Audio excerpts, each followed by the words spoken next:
Bonjour mesdames et messieurs et bienvenue à Perspective. Je suis Francis Denis.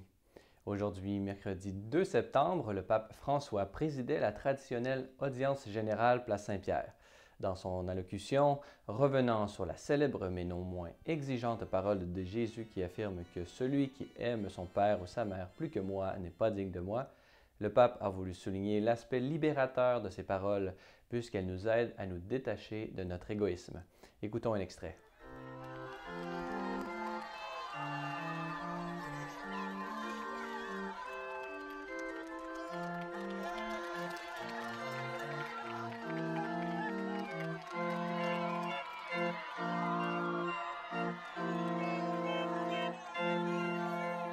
L'invitation à mettre les liens familiaux dans l'ambiance de l'obéissance de la foi et de l'alliance avec le Seigneur ne les mortifie pas, au contraire, il les protège, les éloigne de l'égoïsme, le protège de la dégradation et les porte en avant pour la vie qui ne meurt pas.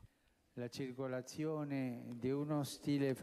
circulation d'un style familier dans les relations humaines est une bénédiction pour les peuples. Cela redonne l'espérance sur la terre.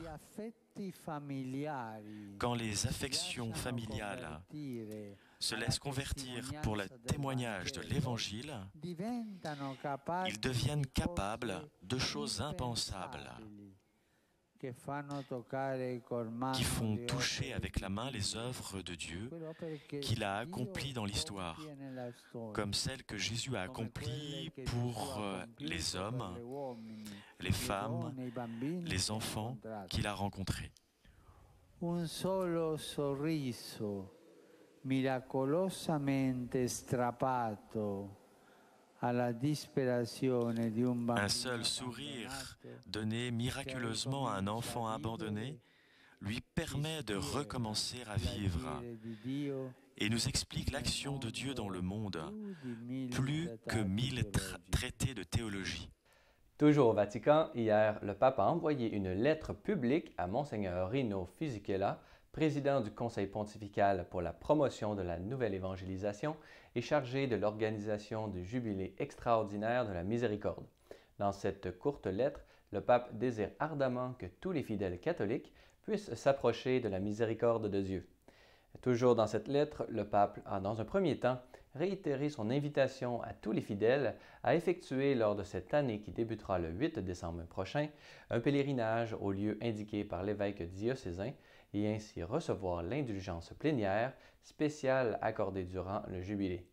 Dans un deuxième temps, le pape a demandé aux fidèles qui ne pourront pas se rendre pour cause de maladie, de mobilité réduite et même aux personnes incarcérées, et je cite, de vivre avec foi et espérance joyeuse ce moment d'épreuve en recevant la communion ou en participant à la messe et à la prière communautaire, également à travers les divers moyens de communication. Et ainsi, tous pourront bénéficier de cette indulgence plénière jubilaire. Ensuite, le pape a voulu accorder à tous les prêtres pour l'année jubilaire la faculté d'absoudre du péché d'avortement tous ceux qui l'ont provoqué et qui, le cœur repenti, en demandent pardon. Cette faculté extraordinaire, habituellement réservée à l'évêque diocésain, rendra la démarche pénitentielle plus accessible. Enfin, la lettre du Saint-Père se termine avec une main tendue envers les fidèles et prêtres de la fraternité Saint-Pédis, dont l'excommunication fut levée par Benoît XVI, mais dont la pleine communion avec Rome n'est pas encore totalement effective.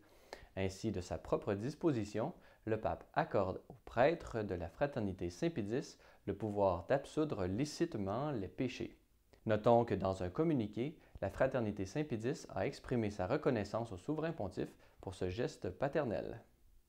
Voilà, c'est tout pour aujourd'hui. Si vous avez des questions ou commentaires, vous pouvez m'écrire à l'adresse qui apparaît à l'écran. Merci d'avoir été des nôtres. À la prochaine.